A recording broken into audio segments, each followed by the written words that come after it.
Hey, Silvio Paisano here. We're back with the Brunton Vapor AF Expedition Stove. We're going to take this stove on a brief light test today. We have it connected to the original tank that came with the product, and it is filled with white gas. The gas in there is a Catalog House home brand. You guys can experiment with what kind of gas you'd like to use, but it's a pretty standard one. You're going to want to make sure of a couple things before you actually light the stove. You want to make sure both of your valves are turned clockwise and completely off. Then you want to pump pressure into your tank. I found it most successful to pump this enough to where the plunger actually doesn't get all the way back in. That let me know that there was a good amount of pressure. And if you got it to that point and you have to pack up and go, if you just push slowly, it'll go back in. So that's as good as it's going to be. One of the selling points for this stove is its ability to go from fuel or liquid gas over to a pressurized butane propane canister. And that's achieved by just changing this collar, as we've gone over in the other video. You want to make sure that that's positioned in the right place. Underneath there's a G and an L, obviously for liquid and gas. You want to make sure that's going to be slid into the correct place for the fuel you're using. You start by opening that first valve all the way. It'll stop when it gets to its most open position. And then here's where a little bit of finesse comes in. You're going to want to put a little bit of this fuel into the stove to prime it. Now, that could be easier said than done if you've never primed a stove before. I'm going to turn this around. As with most stoves, there's a cotton section for some of the fuel to come out of the line and saturate.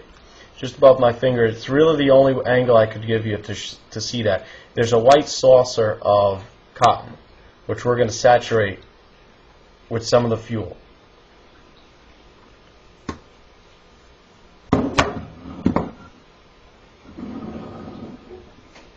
I'm going to try and not talk over this to see if you can hear it.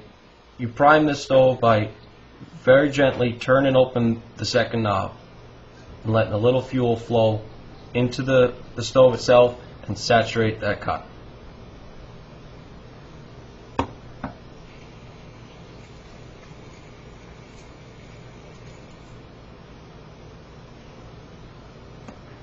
Okay, I don't know if you heard that little squirt there, but I could see some of the inside components moist with fuel, as well as the cotton on the bottom.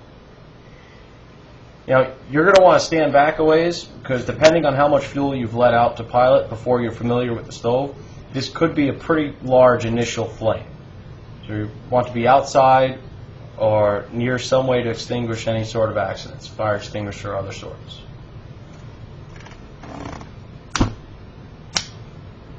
That wasn't too bad this time.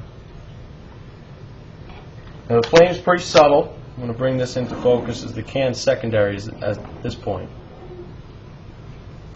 There's about an 8-inch flame above. It's going to start to draw itself down, and you want to be able to be prepared to turn this first knob back open to allow some fuel to go back and feed the stove. Might test for about anywhere 20-30 seconds. You should be okay to go. The more fuel that you enter in the beginning, the longer you'll have to let that burn off a little.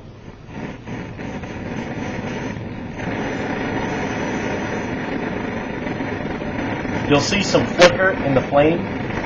You know that the stove isn't quite ready. And the thing that's keeping it from being perfect right now is the inlet pipe has to actually boil the fuel to a vapor before it becomes that hot blue flame that you need.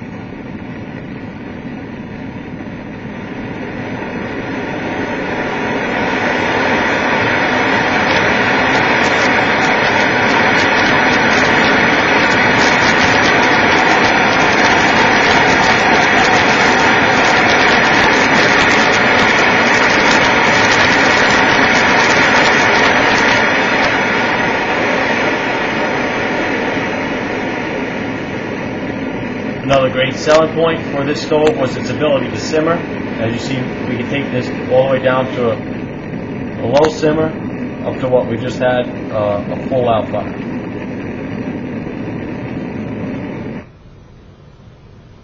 Now if you're packing this up for the day, you would want to, or at least a long portion of your hike or whatnot, you'd want to close the first knob and let that fuel come out of the line before packing down. If you're going to start the stove back up in its position where it is, you could do it that way with this second knob. You may have to prime the stove again if it's been let sit for long enough. And remember, as neat as the stove is to have a feature to change it from different fuels like that, that ring becomes very hot when using. So you want to let that sit for quite a while before you go fiddling with it. I'm Silvio Paisano. This is the Brunton Vapor AF Expedition Stove. Post any questions you have. I'll try and answer them up. Take care.